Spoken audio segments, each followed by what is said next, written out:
future next gen leader. Welcome to session 5. You are almost there.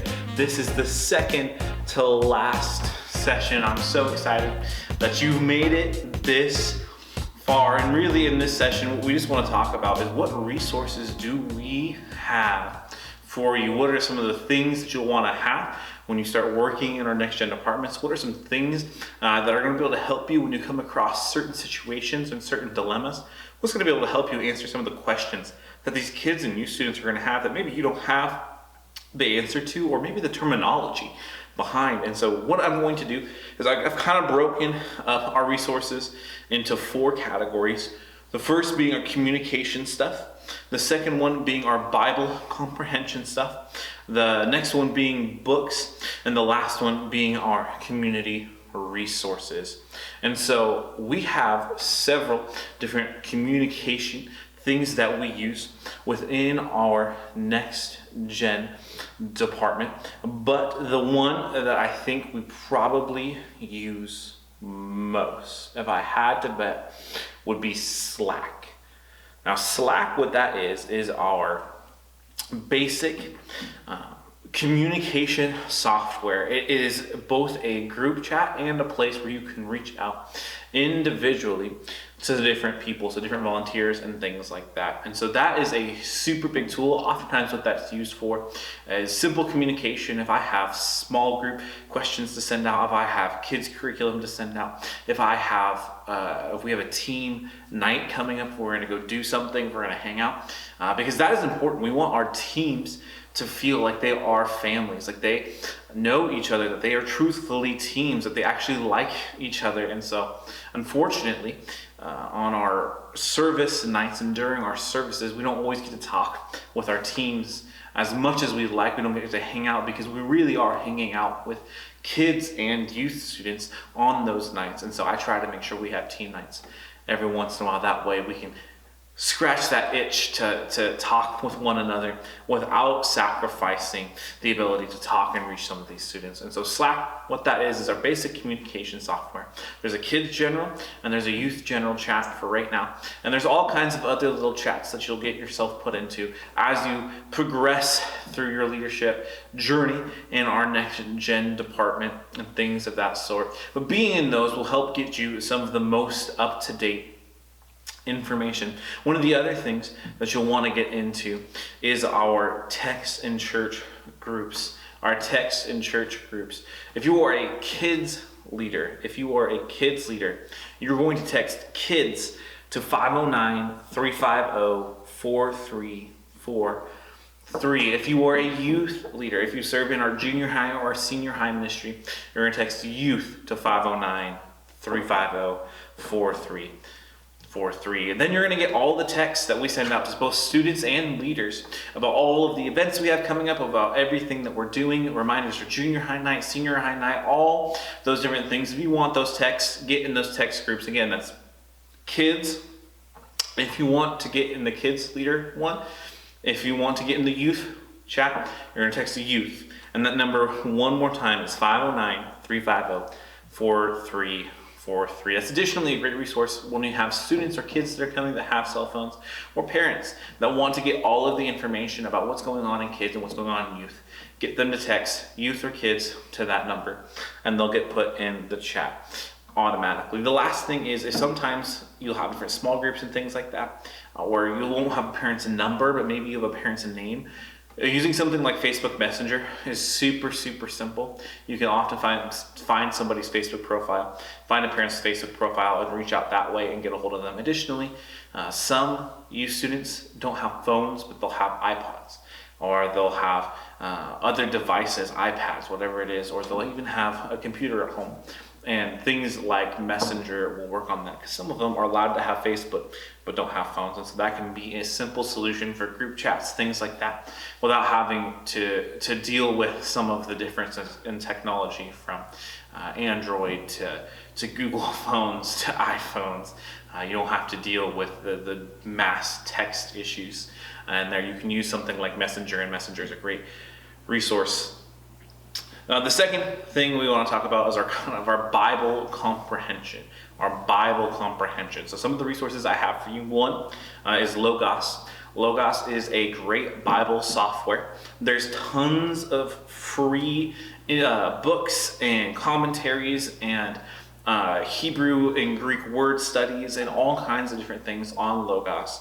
Logos itself is a free Bible software, and then you can purchase different books, commentaries, and things like that on Logos. But it is probably one of the best Bible study resources and platforms that I have come across, and it really helps. Like, what I tend to use it for is when I'm trying to look at multiple things, so either a topic book and the Bible, and I'm trying to look at them together, or especially when I like to do Hebrew and Greek word studies and things like that, I will tend to use Logos so that I can have the Bible up and I can have the Hebrew or the Greek Bible up right next to it, so where I can compare what is being said. And that really allows me to do a lot better deep dives into the Bible, and it helps me really understand some of the root issues, especially when I'm dealing with certain topics that I'm trying to understand. I want to know what the original language is, so I use Logos a lot. One of the best class or seminary type of resources is ARMA courses. Its founder, Manny Arango, is really, his goal is to give you a subscription-based seminary with all kinds of different class topics, from books of the Bible to homosexuality and what is God's name. Is his name God? Because his name isn't actually God. He has all kinds of different names that he goes by in the Bible and all kinds of different stuff. So he has a whole bunch of different courses. He has an annual subscription. He also has a monthly subscription. But I personally pay this subscription every single year because I get so much value out of what he does. And really what he does is not teach you necessarily what to think, but really more so, what is the process for thinking? How do we actually go about finding answers in the Bible? How do we read the Bible better? How do we think about things theologically sound and get to the answers that truthfully we can believe and can defend? So I really like his subscription. The other thing I like to use is a really simple Bible study tool if you want to start getting into Hebrew and Greek. And the original language is the Step Bible. The Step Bible. You can download that on your phone. And it's super simple. You click on words that are in the Bible in that translation, and it'll bring up the Hebrew or the Greek, whatever the original text would have been. And it'll kind of help you know some of the places it showed up in the Bible, what it is translated as, and some different sections of the Bible and where else you can find it. And kind of just gives you some basic definitions of what those Hebrew or Greek words are. And so it's a super simple way to get into some of that stuff. Another Bible resource is a YouVersion Bible app. So they have a YouVersion Bible app. They also have a kids YouVersion Bible app. The kids YouVersion Bible app is probably one of the best resources for like little kids. I'll tell you, my littles, Scott and Seth, are just absolutely in love with this app. And it's super simple. It just has a whole bunch of different Bible stories that they go in there, they click, and it has just the pictures on the screen, and it'll read just a little portion, kind of a summarized version of that story to them, and they have to answer some questions with it, some basic questions, and it really gets them just to understand the basic root concepts of the Bible. So especially for younger kids, preschoolers, even that kind of kindergarten, first grade, second grade is really good for them. But I've even seen 6th, 7th, 8th graders love the YouVersion Kids Bible app. The other thing, so there's the basic YouVersion Bible app, which is the most common Bible apps on phones. Has so many cool resources. Bible plans is the biggest one. Getting Bible plans with these students, with these kids, because what you can do on this YouVersion Bible app is everybody can be on the same Bible app doing it together. You can see when each other finishes each day, and you guys can also talk to each other in the Bible app, in the Bible plan, about what you read, what stood out to you that day. And so it gives you a really cool resource to continue to disciple them throughout the week without having to do text messages, without having to do all these other things. It'll track it all in one place, which is really, really cool. The next section of stuff is books. So books probably is going to be my favorite section. I've read a lot of books, and I have some of them here with me today. I will say, if you're interested in any of these books at any point in time, come talk to me first. I may have that book with me at that time. If I do, I am more than willing to let you borrow the book, read through it. I will expect it back, because I want to be able to do that with as many of you as that want that resource as possible. But if that's something you want, if you're like, man, there's this book, even if it's a book I mentioned, even if it's a book I don't mention, you're like, I want this book, come talk to me. I might have it already, or I might have somebody that already does have it, or I might order it. And that way you don't have to put up so much cost for books, because books can be expensive. They can be like 20, 30 bucks a piece. And if you're buying 5, 6, 7 books, it's easy to spend hundreds and hundreds of dollars on books. So talk to me first. But a few books. So I have a couple that aren't here with me today, and then I'll get to the ones that I have here with me today, and I'll show you them. But the first one is Us versus Us. This really is a topical book. This is a book on homosexuality. And it talks about how the church actually is the leading producer of homosexuals. In other words, I think we produce, it's something like 86% of all homosexuals come from faith-based communities, from Christian-based communities, meaning that only 14% of all homosexuals, all people that would identify as homosexuals, actually come from secular communities, meaning that the church is not really, like, we're not fighting the other people. We're not fighting the seculars, but actually we're fighting us. We're fighting people that grew up in church. We're fighting friends that we had growing up. Like, that is the truth. It is actually us versus us, not us versus them. And it gives us a great perspective and an understanding. And really, for me, it gave me so much more grace, so much more love, so much more compassion for people that struggle with that issue, and gave me a lot better place to speak from and to love those kids, to love those youth students that are struggling with that. And I will tell you, if you're in our next gen department, whether youth or kids, you will come across the kids struggling with this issue. There's not a single way that you don't. It's just such a pervasive issue in this generation. And so this is one where it's good to be read on, to know the statistics, to know the stats, and not so I can throw it back in their face, but so I can actually have compassion and empathy. And so Us versus Us was a great book for that. The second one was Everybody Always. This really breaks down what it can feel like to be a Christian. Because there's an infinite number of good things that you can do. There's an infinite number of people that would benefit from your help and your intention. And really what you need to be able to do is decide and define who gets your attention and who gets it first. It's a great book for priorities. It's a great book for setting boundaries and learning how to do some of those things. Because boundaries are not only are healthy for you, but they're healthy for others.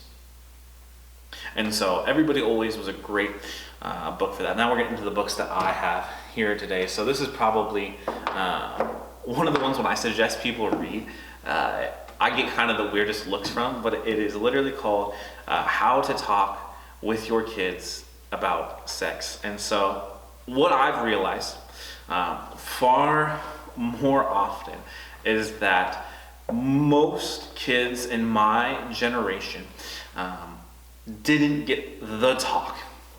And a lot of kids from my generation would not handle well to the talk. Because the talk makes it seem like that the topic of sexuality can be summarized into 1 hour long, day long, whatever it is, talk. That it can be answered in one talk. And what this book does is it actually pushes back on the talk and really pushes the narrative of the talks. That there is multiple conversations that need to happen, and that really what you want to open up with your kids isn't a space where you could have the talk, but is where you can have an open dialogue, that when they have questions, you can answer. And this really gives you some good boundaries, some good guidelines, some good ways to bring up these topics and how they should be brought up and how they should be addressed and answered from biblical perspectives, as well as just what the research would say, especially about our generation that they're reaching, this Gen Z generation. And so this is a fantastic book, especially for those that maybe you didn't get the talk growing up and you're like, I have no idea. Some of you have kids and you're like, I don't even know how to give the talk. This is a great book for you, not only just for you students and things like that, but this is a book especially because really our job is to partner with parents in helping the parents really lead their kids well. And so this is one I really do with parents that are involved in these kids' lives. I suggest to parents to read. Because a lot of these, man, plane is going right over my head. It was great. I'm sure you're going to hear it on the audio. But this is a great book for parents as well as for you. And so if this is something you want, I have several copies of this because this is a book that I end up handing out quite frequently. So please, if you want this book, come talk to me. I'm sure I can have a copy on hand. The next one I have is Dream Big, Think Small. And so what this book really does give you, and what it really did give me, was a understanding and comprehension that we are called to have big vision, to have big goals and big dreams, because our God is big and He can accomplish them. But if you're like me, you get overwhelmed with trying to accomplish that big of a dream, and so you end up being paralyzed by the big dream. And so what this really breaks down is that yes, you are to dream big, you're supposed to have big goals, that we don't serve a small God, but our God doesn't call us to take one big step, but rather little steps along the way. And that really, if you want to get 1,000 miles away, it's not, one big step. It's not one big journey, but really is 1,000 little yeses. As 1,000 little decisions. If you want to accomplish something remarkable, it's going to require you to make 1,000 unremarkable decisions. And so that's really what this book is about, and gives you some practical resources in that. So that was a really useful one for me, who gets paralyzed sometimes by the dreams and visions God gives me. This is another good book, Good Kids, Big Events, Matching T-shirts. And what this really does is this is a good book, not necessarily for super practical resources, but for helping you define wins both in youth ministry, specifically for youth ministry, but really for kids ministry as well. Like, what is the goal of these things? And oftentimes, as it says, really the measures most people measure kids and youth ministry by is, are the kids good? Did you have these awesome big events? Is everybody look unified? They have matching t-shirts and things like that. And so really it does push back against that and says, is that really the goal in youth ministry and kids ministry? Or are we just trying to create good kids, have big events, and make sure they all look like they're unified and together in a family? Or are we actually trying to do something deeper and really talks and ask some really tough questions to answer of what are we prioritizing? And even if we say we're prioritizing something, what does our actions actually prioritize? And so it was a really good question book for me, and might be for you, and to what you're doing.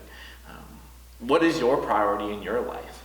Like, what are you called to do, and are you doing that in an effective manner? And this will really help you get on board with what we're doing here, because the goal isn't just good kids, big events, and matching t-shirts. While we still may do those things because we like them and because they're productive, this isn't the goal. But these are some of the things we may do to actually get to the goal. Another one specifically for youth ministry. The last two are kind of for youth ministry, maybe a little bit kids ministry, especially nowadays. But this one is the 10 rules of youth ministry. And so this sounds like it's going to be a book of rules, but it's actually why the rules that you commonly get thrown at you in youth ministry, and I would say even a lot of these apply to kids ministry as well, are actually false. And they're actually wrong. And they're actually not biblical, or they're actually not practical in practice. And so this was a really good read, because I think a lot of people come in with these 10 thought processes. This is definitely more for a pastor. So definitely, if you're gonna end up leading a department and that's something you want to do, you're like, I would love to lead junior high ministry, senior high ministry. Even I'd love to lead our kids midweek discipleships. I'd love to lead a small group. This is a really, really good book for you to read. I would definitely read this one. If you're a volunteer, though, this book is still good for you, because I think what this is going to do for you is it's going to help you ask some good questions and tear down maybe some false thoughts. Man, the planes are going over like crazy today. Hopefully it doesn't mess with the audio too much for you.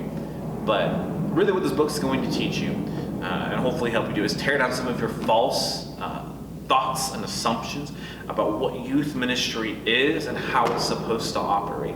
And same for kids ministry and things like that. And the last one, man, our current generation, maybe this is for some of you younger volunteers and stuff coming in, but the current generation, it's something like 2 out of every 5 kids wants to be and is convinced that they're going to be a full-time content creator. And we need Christian content creators. And I think oftentimes within ministry perspectives, we treat social media like our advertisement and we leave it there. And so this is a really challenging book when I read it, and it's from social media to social ministry. And what the challenge really is here is super simple. How do we go from just advertising our church and our services and our programs on social media to actually seeing salvations, to actually seeing people saved, to actually telling the good news of the gospel on social media? Is social media just for us to advertise what we're doing in our building, or is it actually something we can use to spread the gospel? And so it's a really, really good book for those that maybe do have a little bit more of a social media presence. Maybe that's something you're interested in.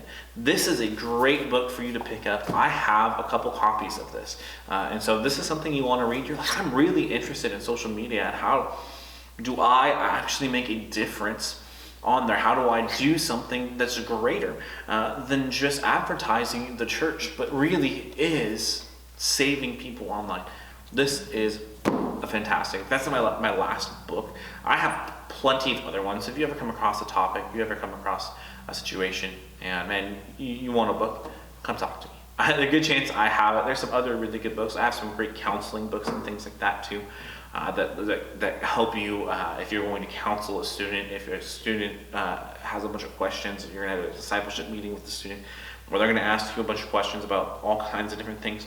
I have some books that will help you with that. They're basically quick reference books where they have different topics.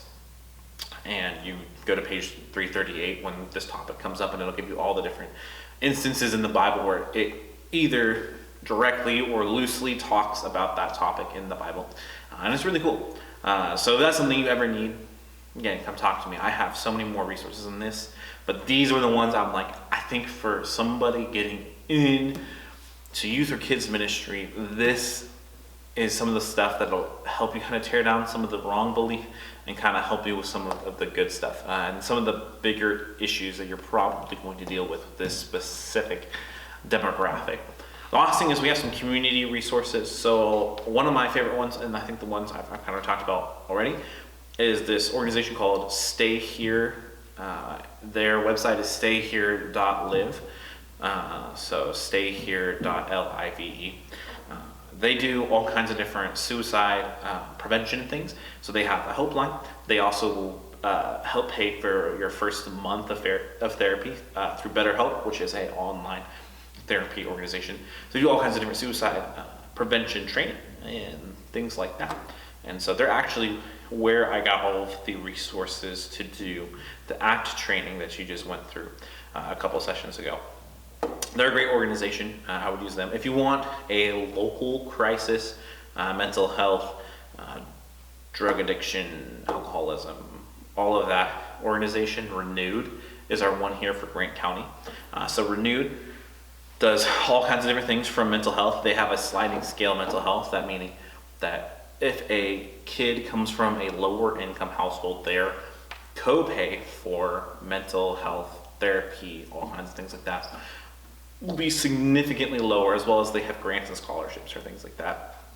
They also have all the resources to get to all kinds of different rehab programs for drugs, alcohol, things like that. So that is a good resource for crisis help. Salvation Army is another good one. Salvation Army does all kinds of different things, from temporary housing to all kinds of different stuff with families who may have had fires or floods or all kinds of different things like that. So the Salvation Army is always a good one. And really our big one for this area, as far as they don't necessarily provide a lot of the resources, but they get in contact with a lot of the people that have the resources. They're kind of like the distributor of the resources, for lack of a better term. Like, they can get them going in the right direction, is serve Moses Lake.